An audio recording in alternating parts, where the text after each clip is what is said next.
We are joined on the other line by none other than John McCririck. Good evening, John. Evening. Good to hear from you, and obviously it's been fantastic first 3 days so far. Let's go back for the first day, the big race and first day, Champion Hurdle. How do you feel about that race? Well, it was the kind of day that started off so well, wasn't it, when you got the first win of that Vatur going in. And that was a terrific start, 7-2 joint favourite, terrific start for the punters, and the atmosphere and the sort of the excitement, the crowds right round the bookmakers, how betting should be on the racecourse. Great queues of them to go and get paid on that, and that was a really bad start for the bookmakers, but Jeski was a tremendous result. Really was a great result for the first. Actually, the biggest result winner for the bookmakers has been Champagne Fever's defeat in the second race on the first day, because when he got beaten, already that Vatur bets they were running up on a lot of horses, and Champagne Fever just beaten the short head by the 33-1 chance. It was a fantastic result. But coming along to Jeski, he was sort of been beaten relatively easily twice in Ireland behind Hurricane Fly and Arcona. Poor Arcona, of course, was sad. So sad for racing, that is. But Jeski was absolutely imperious, and of course A.P. McCoy could have ridden that, and he didn't. He's made the wrong choice a couple of times. Yes, he got it wrong, isn't he? Yeah, and yesterday we had Gary Moore on the phone earlier on. I mean, he sounded absolutely exhausted, but Sire Grugy yesterday, I mean, that epitomises Cheltenham, doesn't it, John? It does, with all the clever people, and I must say I put myself in that illustrious league.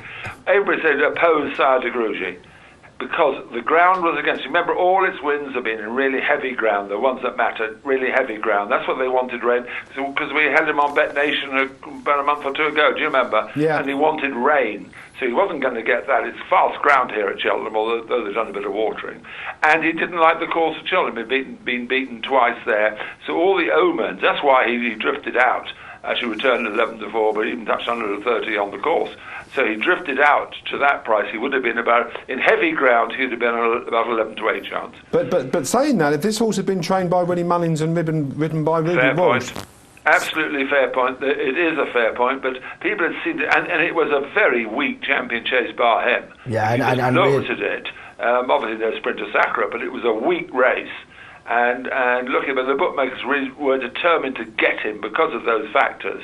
And he'd been adrift in the market for the last 10 days. Yeah, and he's a different horse, isn't he? Over the last year, the improvement's absolutely amazing. I mean, the owners said, you know, that they've never seen anything like it. The way that he obviously got around Kempton Ascot, the improvement in him is absolutely phenomenal. So, you know, why not back him? It was where I was coming from. I think you're right. I'll give you a reason why not to back him, but clever people. But you have to think about the horse. He won 3 times in 5 weeks. Do you remember? Yeah. Starting off with the Tingle Creek, the Moors really went for it with him, and they proved right. He had a rest before Cheltenham. And he was absolutely magnificent, stalking the leaders, and he powered up the hill, and nothing was going to get near him. The disappointment was Captain Conan, who just never got in the race at all and was pulled out. I think he's lame or something's wrong with him. It sounds like that you might have had some money on that one, John. But no, I fancied Captain Conan. I was looking for anything against Sire Grugy. I was one of those clever people, you see. Right. Bringing it more forward to today, very quickly before we talk about tomorrow, and Annie Power. And what do you think of that run today by Annie Power? Was put in a bit too much early stages. No, she was magnificent. And it brought at the right time to challenge, but don't forget, another unbeaten horse went and done it, more of that.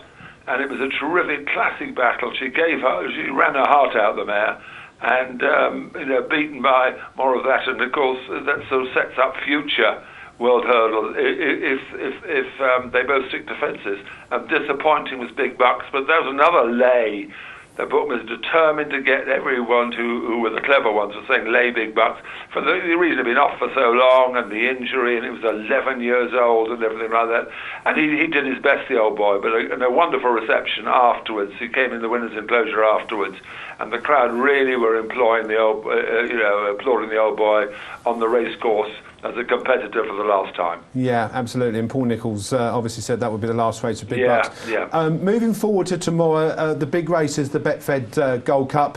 I did go to one of your events earlier on, and one horse you didn't want to win, but let's talk about what you want to win tomorrow. Well, Bobsworth, I think, will be terrific for Nicky Henderson. He's the horse who loves Cheltenham, unbeaten in 5 runs at Cheltenham.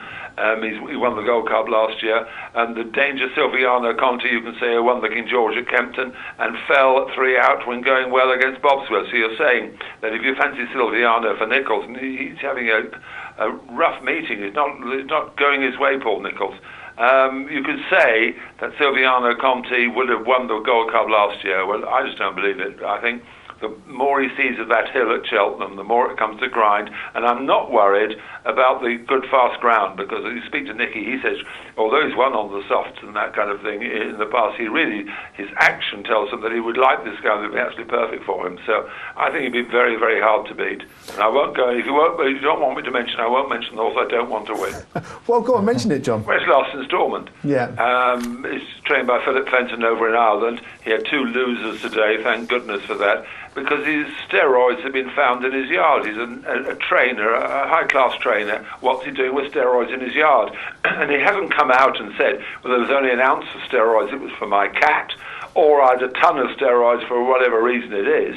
There's going to be a court case in Ireland in a couple of weeks' time. And the problem is everybody says, well, a man is innocent until proven guilty. So leave him alone until then. I argue back that if you're a teacher and you're accused of paedophilia, you can't go on teaching kids.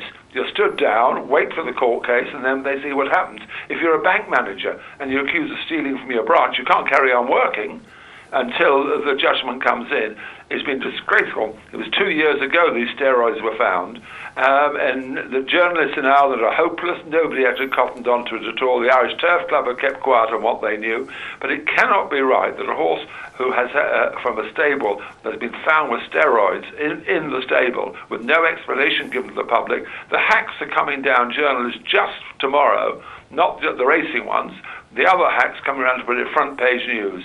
And it would be, if Last Instalment wins, it will be, in quotes, drugged and all that kind of terrible for racing. So whatever we do, let's hope Last Instalment gets well beaten. Okay, well, focus on the positive, and obviously in relation to the case, we can't really speak too much. No, that's what I'm saying. Nobody knows if he's innocent or guilty. Absolutely. Nobody knows. But what you're saying is, whilst that was going on, in your opinion, the horses shouldn't... I think the British Horse Racing Authority, the ruling body, were right when they didn't ban him, because they had no grounds legally to sue them and all that sort of thing. But I think it's the Ryanair, the Jigginstown stud, Ryanair Michael O'Leary, who owns it, and he is determined to run it. I don't think he still realises that if he wins, it will be clouded and it will be talked about in a derogatory... It is unfortunate that he's decided to win. Remember, Barry Connell took out the Tullow tank from an earlier race because it's in Philip Fenton's yard. He knew that if he comes back, there'll be controversy, uproar, and it's so obvious, racing hitting itself in the foot.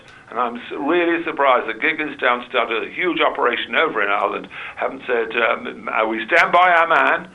Could well be innocent. I have no idea if he's guilty or innocent at all, nor is anybody else until the case comes up. But in the meantime, we certainly can't go running our horses, certainly at a big festival like Cheltenham. Okay, well, I hope you have a fantastic Cheltenham tomorrow. Hopefully the fog clears earlier in the morning and it's sunshine and you have a good day tomorrow, John. Thanks very much for your opinions as usual. Good man, and back Bobsworth. Bobsworth, and we'll see you next Thursday in the studio. Thanks very much. I look forward to it. Bye. Bye-bye now.